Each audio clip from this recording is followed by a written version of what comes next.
Alam mo, ginawa niya, sinang-alang-alang niya nga yung pamilya na, yung safety natin. Kaya tayo mag-alaan siya ng war on drugs. Kaya tayo kikilos. Ha? Kailan? War on drugs na para lang mag-isip ang anak niyo, anak mo, asawa mo, habang nagkalasag sa kalye.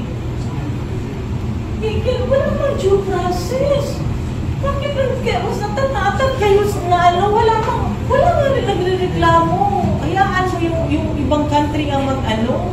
Kung isip mo sana kayo, may anak din kayo. May apo kayo, maging apo kayo. Diba? Sana naman makaplan kayo ng takot sa Diyos. Grabe na ang ginagawa ninyo.